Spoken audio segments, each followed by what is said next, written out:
နဲ့ပတ်သက်တာနဲ့အကြောင်းနားလဲတော့ပြောပြမယ်အားလုံးနားလဲပါစေနတ်ကိုမကိုးကွယ်နေမစော်ကားမိနတ်ကမလဲစားနေတဲ့စကားလေးရှိတယ်တချို့နယ်တွေမျိုးတွေလူတော်တော်များများရိုးရာတွေတင်မြောက်ကြတယ်မိဆိုင်ဖဆိုင်နေပေါ့နတ်တွေကလူနဲ့အနည်းဆုံးမှရှိတဲ့နတ်တွေလည်းရှိတယ်လူတွေကိုကူညီနေတဲ့စောင့်ရှောက်နေတဲ့နတ်တွေရှိတယ်လူနဲ့အနည်းဆုံးမှာဒီနားမှာနားလဲထားအောင်တစ်ခုပြောပြမယ်အပြင်38မိနစ်တွင်း38မိနစ်ဆိုတာရှိတယ်အထက်38မိနစ်အထက်38မိနစ်အပြင်38မိနစ်တွင်း38မိနစ်အထက်2မိနစ်ရှိတယ်လူတွေနဲ့အနည်းဆုံးမှာရှိတဲ့နတ်ကတော့အပြင်38မိနစ်တွင်း38မိနစ်နတ်တို့လူတွေနဲ့အနည်းဆုံးမှာရှိတယ်ကူညီကြတယ်စောင့်ရှောက်ကြတယ်အထက်ရဲ့စေခိုင်းချက်နဲ့ကူညီကြတယ်စောင့်ရှောက်ကြတယ်ပေါ့ဒီနေရာမှာနေရာသီးသီးမှာနတ်တွေစောင့်ရှောက်တွေရှိကြတယ်ပိုင်စားတွေရှိကြတယ်တချို့နယ်တွေမြို့တွေရွာတွေမှာဆိုရင်ရိုးရနတ်တွေပေါ့ပူတော်ပတ်သားကြတယ်ဂတိခံကြတယ်မျိုးဂတိခံကြနတ်ကလှုပ်တယ်နတ်ကလှုပ်တာမဟုတ်ဘူးကွာဟဲ့ကောင်းနေလူကလှုပ်တာကွာသဘောပါလားနတ်ကိုသွားပြီးတော့မင်းတို့လူချင်းတော်မှာဟိုကလှုပ်ပြီးမှဒါလှုပ်ပြီးမှစိတ်ဆိုးစိတ်ကောက်ရှိတယ်မဟုတ်လားနတ်ကိုသွားပြီးတော့ဟိုကလှုပ်ပြီးပါမယ်ဒါလှုပ်ပြီးပါမယ်ဂတိတွေခံဘာပေးပါနှလုံးပေးပါစီပွားရေးတွေမှားပါစားပါတကယ်လဲအောင်မြင်လာကြရောမလှုပ်ကြအောင်မေ့သွားကြတယ်ငါဆွမ်းသားနဲ့ဖြစ်တာလို့ပြောတာရှိကြတယ်ဒီလိုတွေမလုပ်နဲ့နတ်ဂတိလူဂတိပေါ့နော်လူစီဘလူစီဆိုလိုပေါ့အဲ့တော့တချို့နေရာတွေမှာအပိုင်သားတွေကိုမြှောက်ပြီးမှစားကြရတယ်နော်ဥချကြရတယ်သွားကြလာကြဥတိုက်ကြရတယ်တချို့နေရာတော်တော်များများတချို့နယ်တွေမှာပေါ့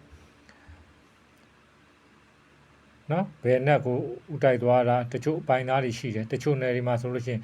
ဘောပွဲသွားတာအစနွားတိုက်သွားတာကအစကွာအပိုင်သားကိုဥတိုက်သွားရတယ်ရွာဝင်နေမြို့ဝင်နေမှာလည်းတချို့ဥတိုက်ကြတဲ့ရွာတွေရှိတယ်မြို့တွေရှိတယ်နားလည်ထားအောင်ပြောတာပါနော်တချို့မေတော်တွေကိုးကွယ်ကြတယ်နော်ပြီးလို့ရှိရင်မေတော်အကြောင်းဆိုလို့ဒီနေရာမှာဖြတ်ပြောလိုက်အောင်မယ်တည်ထားအောင်နားလည်ထားအောင်တချို့ကာလီမန်မေတော်ကိုးကွယ်ကြတယ်ပေါ့ဗမာတွေနော်နတ်အုံခွဲတယ်နောက်တော့ဆက်ပြောမယ်အုံခွဲတယ်တဲ့ခါမှာအုံကြီးတစ်လုံးမပြောသေးနှစ်ဖိပေါ့ခွဲကြတယ်ဘာဖြစ်ပါသေးပေါ့ညာဖြစ်ပါသေးပေါ့ဆူတောင်းကြတယ်ဟောအောင်မြင်လာတော့မေ့သွားကြတယ်ပြီးရင်အုံကြီးငပြောသေးတွေကိုခြံစည်းမှာပြစ်ချင်တိုင်းပြစ်လှုပ်ချင်တိုင်းလှုပ်ခိုက်တတ်တယ်ကွနော်ကာလီမန်မေတော်ကသူပါသူနေတာသွားပြီးမဆပါနဲ့ကာလီမန်မေတော်အမှန်ကလေး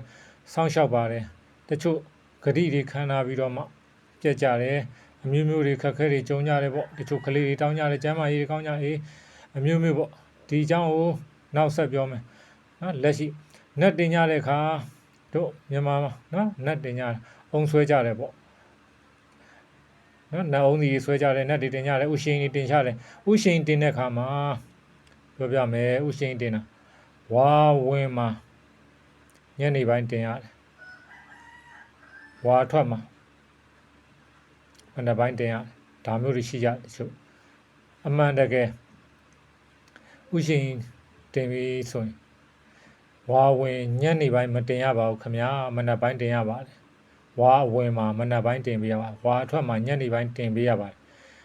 ဥရှင်တင်တဲ့သူများအားလုံးနော်ဒါနောက်တစ်ခုပြောပြမယ်တချို့နယ်တွေမြို့တွေမှာရွာတွေမှာပေါ့ဘဲဥစားရင်မြောက်ရတယ်နော်စားဥစားပြတွေမြောက်ကြရတယ်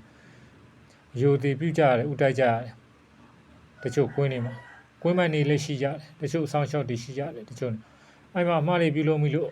ဒုက္ခမျိုးနဲ့တည်သူတွေနဲ့တည်ကြရတယ်မျိုးတွေပေါ့မစော်ကားမိအောင်နေသူ့နေရာနဲ့သူအပိုင်းနေရှိကြတယ်အိုင်သားတွေရှိကြတယ်တခုပြောပြမယ်တင်တို့အိမ်ကိုဧည့်သည်လာတဲ့အခါတင်မကြိုက်တာလို့ရင်တင်စိတ်ထဲမှာဘယ်လိုနေမလဲပျော်တာဆိုတာတွေမှားတယ်တင်းစိတ်ထဲမှာဘလို့နေ အဲ့ဒီလိုပဲတနေနဲ့တနေရတဲ့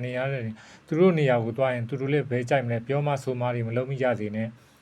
နတ်ဆိုတာလူနဲ့နီးဆုံးမှရှိတဲ့နတ်တွေရှိတယ်ပြင်သုံးတွင်းသုံးခရမင်းအားလုံးလူနဲ့နီးတဲ့နတ်တွေရှိတယ်မိတိုင်ဖတိုင်ရိုးရတွေတင်တဲ့ခါမှာလည်းအမှားတွေမပြုလို့ကြစေနဲ့နော်ရိုးရတင်တဲ့အခါမှာရိုးရပွဲတင်တဲ့နတ်ပွဲကိုကိုတိုင်းကိုအိမ်မှာစားမကုံလင်မဝေနဲ့ဝေဖို့အတွက်ကိုပေးကမ်းဖို့အတွက်ကိုတက်တက်ပြုလို့သဘောပါလားမယုံကြည်နေမကိုးကွယ်နေသုံးသက်တဘုံဆိုတာရှိတယ်မစော်ကားမိအောင်နေကြတချို့ရှိတယ်